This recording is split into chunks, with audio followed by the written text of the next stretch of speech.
Welcome back, everybody. We are here in the caves, and if you want to know more about what's going on, not as easy to see. In the description, there's everything that you need to know about what's going on. We just need a whole bunch of coal because we're running low on torches. But thankfully, we've got plenty around us. Assuming we don't get attacked before we find it. There it is. Hello. Now we got another screwball over here. They don't really understand the jump mechanic like they should. And we're not going to be... It's not going to be too much longer before their AI gets upgraded. And so we cannot get too used to that. We're down here in the caves searching for diamonds. We found out last episode, after I did some math, that the drop rate is probably, and this is my math, so it could be completely and totally wrong, is probably around 0.05%. Okay, we've already been down there.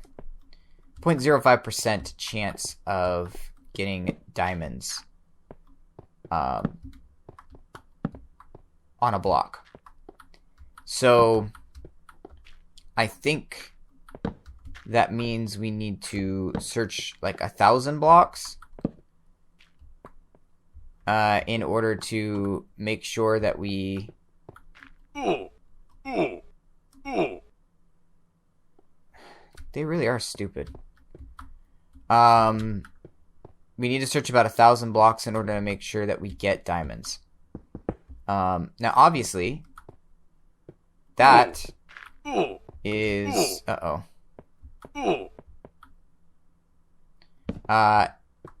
That's a pretty massive area. But we found a discovery yesterday.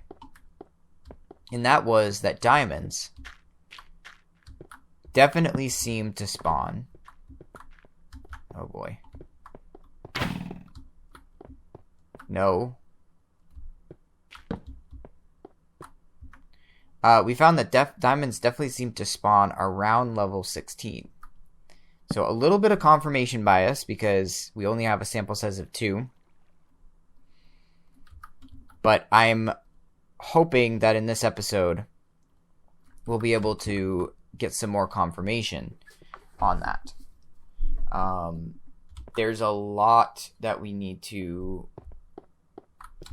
still discover about Infdev, and there's a lot of stuff to unpack and uncover in these caves. And if we want to continue to be able to play and have an easy time going after everything we need to go after, these are important facts to know. Really important.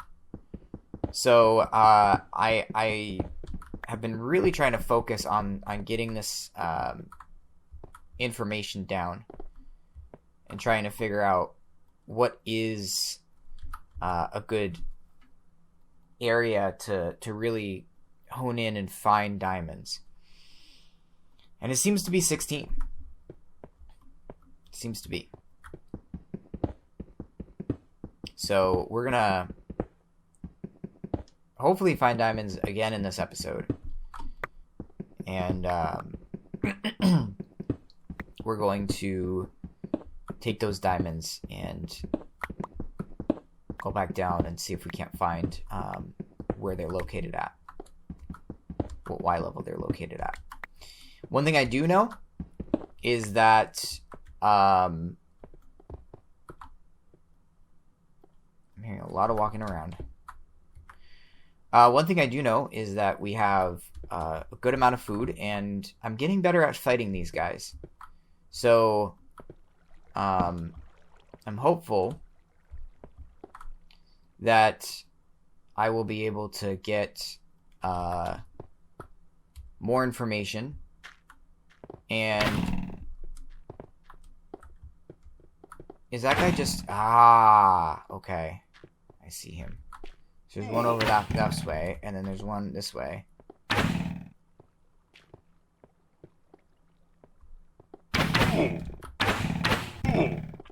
Yeah. Good. Perfect. Exactly what we wanted.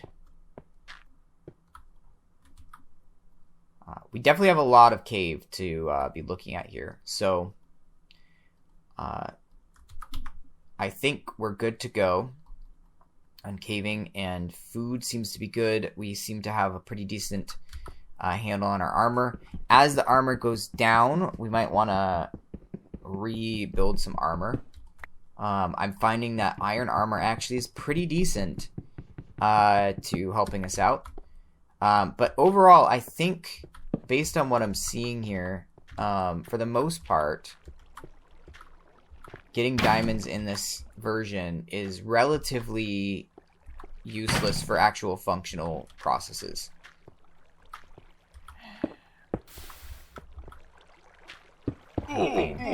Perfect. No? Okay. These guys are supposed to spawn in clusters. So, in theory, if there's one, there's others, and of the same type. So we got skeletons this time. This is diamond level. There's skeletons this time, so we just need to keep searching until we get a different type, which may be spiders or zombies or creepers. So we just don't know. Or more skeletons. My hope is that it is true what I was reading or watching. The person who made the analyzing video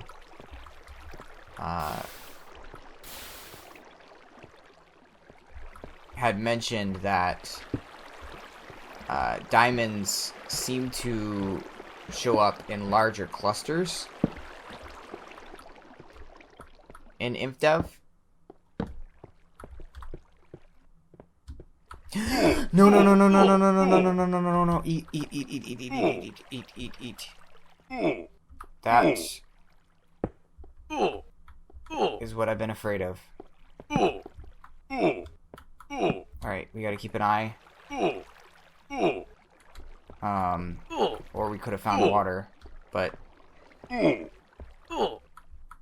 really hard to see.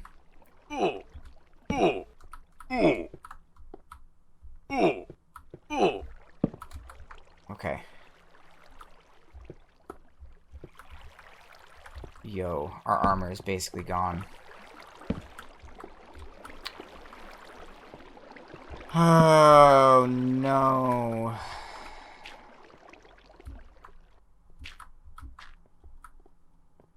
Alright. These diamonds are very, very, very precious.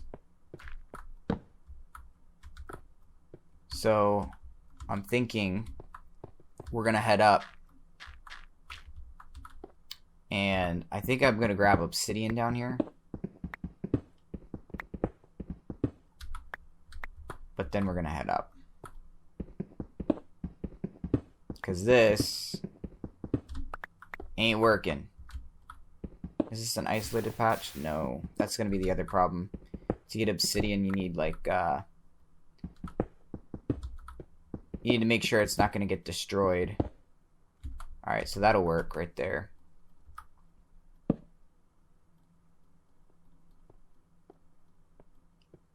We need to make sure that we use this almost never. Alright, cool. Got our obsidian. Put this pick up here. Let's go up. Because Lord knows, I am done with this cave. We're lucky to be alive, honestly. Back in the day, those types of things, you needed, like, to be quick thinking if you fell in lava. I mean, still is kind of the case. At least now, like, if you get a little bit more time, and as long as you got food on you, you're probably okay. But can you imagine? I don't think lava pools exist except low down. Can you imagine if we hit a lava pool and just ended our career right here? Part of the fun of doing this, though, is, you know, it's a Zen garden situation. So we're not... there's no pressure to get anything right. To make sure that we do everything perfectly. Trying to figure out where we are. Oh. Okay. We're actually not that far away from the original thing, but it is the middle of the night. Eesh. You know, it's kind of funny. You ever think about the fact that people say midnight? But, like, when is morning, actually? Because after midnight, we call it, like, in the morning, right? 1 o'clock in the morning. We don't call it, like, 12 o'clock in the morning. Or 12:30 in the morning. Call it 12:30 at night. So, like, magically, when it hits 1, it becomes morning. But then we call it midnight. Is midnight really, like, the middle of the night? Is that, like, the midpoint that we've decided? I was thinking about that the other day, and just, like, I don't know. By the way, I've got my lawn mowing crew here, I think. So, there might be a little excessive noise. Alright, so we got diamonds. 2 now. We just need 7 more. And then we've got our obsidian, so we can break the glass and put the obsidian in there. And in the morning, we're gonna go grab some sand. I think I've had just about enough of those caves. Oh! Okay, it fixed itself. Good. So probably downstairs, all those signs are fixed. Right? Because last time we worked on here, yeah, there we go. We had some glitchy signs. So I think we're going to do, for the floor in here, just the regular stone. Except in this case here. But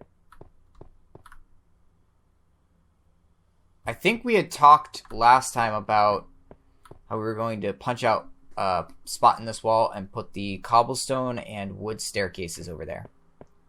So, got that to do. Oh yeah, and this is the torch. So, we did get a lot of iron, which is good because we need the iron to keep us going. I think my mob spawner idea failed. So, I don't know what we're going to do with that. But I do know it's time for us to go get some sand. So we're going to go off over here.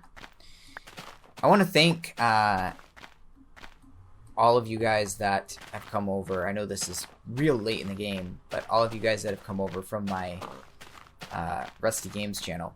I know a lot of people have kind of been interested in the alpha stuff, and so wanted to let you know and let you give a look into this. And man, we're getting some great RNG with these guys. I think one of the things that is touching about this, woo, look at that. We got some carpet today. I think one of the good things about being able to do this is that I've got a couple of people who are going to be interested from my other channel, and you guys will learn a lot about me, I think, through this. If you are able to actually watch the whole thing. And that's kind of interesting to just think about, you know. I think the hard part certainly can be in a lot of cases when you have an audience of people who are fans, and you treat them like fans, I guess, where, you know, you want all of the people to come over for here, and you want to try and encourage everybody to watch the series, and then they come over here and they're like, this is not at all anything like what I thought it would be, you know. And so to have a group of people, and I don't really call you guys fans or anything, because I don't like that term, to have a group of people who are interested in my day-to-day, and even if you watch like a minute of this, that's super special, and I appreciate it, because,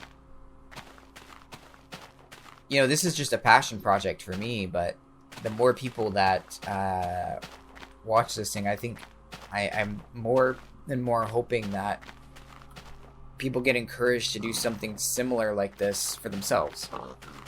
And I think it honestly is difficult, because so often with Let's Plays, the thought is, how do I get famous on doing Let's Plays?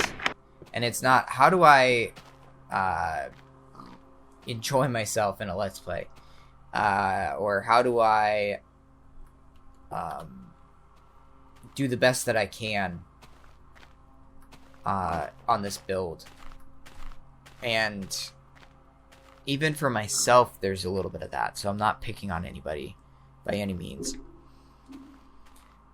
When I make a video, a lot of times the process can be pretty grueling, because I oftentimes think, I don't know what I want to do. Do I want to make a video about like, if I make a video, what's it going to be about? That's the question. And here we don't have to ask that question. On this, we just kind of come in and hang out, and we make stuff, and we do stuff, and we have adventures. And I definitely miss those days in Minecraft where you just got to do that. I think there's so much performance nowadays with the traditional, or not traditional, the new Let's Plays, that in a lot of ways it can be difficult for someone new to really, I always screw this up, to really understand where they fit in all of this equation. And so I think for a lot of people, it's like, oh, I want to start a Let's Play, and you get really excited about it. But then when you're so focused on, I want to become famous off of it, I want to do this for a living. Of course people want to do it for a living.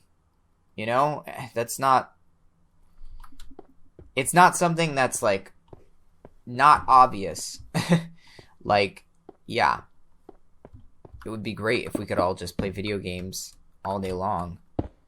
But I think a lot of those people don't understand what goes into making a Let's Play, and how much production value a lot of these larger channels actually put into their videos.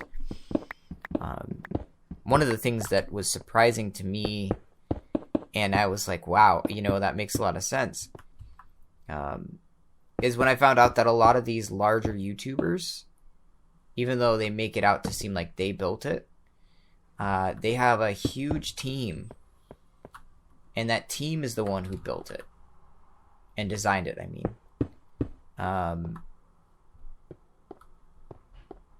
And so it's kind of like, okay, but I know. I don't want to break it either, but I need to keep it consistent. It is difficult to design things yourself, and I'm struggling with that myself. And so to make the video interesting, a lot of these guys will make their Let's Play, and the Let's Play will consist of them doing something, and part of that something is quite literally, they have another person design the thing for them. And it almost feels like gross and dirty, if I'm honest. And then I sort of like asked myself, well, why does it feel gross and dirty? And the truth of the matter is it doesn't. It's not supposed to be gross or dirty. It's that these people are meant, like, people want them to perform for them. We want them to give us good content and inspire us. And so, just like performers, music performers, like Nicki Minaj and, I don't know, Justin Bieber, is he still relevant? Those types of people, they don't come up with their own choreography. A lot of times they don't even come up with their own music. And that's not a reflection of their talent, right? It's not like, oh, well, because this artist writes their own music and this one doesn't, that means that this other artist is better and this one's not. Part of what makes those artists the artists that they are is the fact that they have, you know, the X factor, basically. They have something that makes them entertaining to watch, entertaining to view. This is gonna annoy me.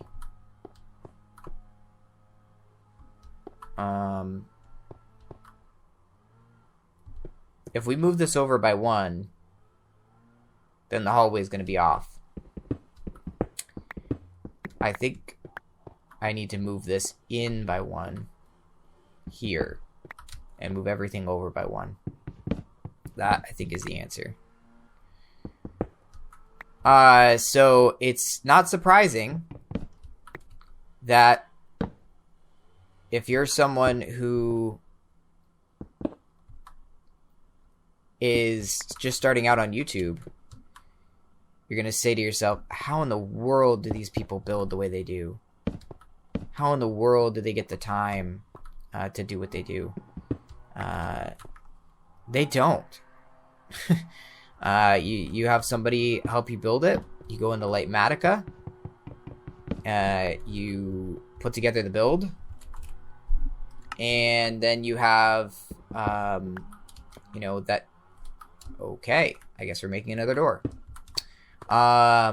You put together the build, and then... Or your team puts together the build, and then you rebuild it in Lightmatica. And I'm sure the people are not completely and totally not designing their own stuff. I'm sure they have a hand in at least some or all of the designs. But I think more what I'm saying is that stuff on YouTube and what we sort of all want for our own channels, you have to remember that you should be doing it for fun at the end of the day. It should be for fun. Because if it ever is not... Oh, there's the door. If it ever is not for fun, all of a sudden, it's like... It just becomes awful. And you don't want it to be awful. You want it to be a fun and enjoyable experience making your Let's Play. So don't turn it into something awful by asking yourself constantly, like, why am I not successful on YouTube? Why am I not successful building these things or doing these things? Be kinder to yourself. And just have fun. Alright, that is the end of today's episode. Next episode, we'll keep going on the monument. And if we finish the inside, then we'll start working on the outside. At some point, I'll be brave enough to go into get some more diamonds, but for right now, I think I'm good. Alright, we'll see you guys next time. Bye-bye.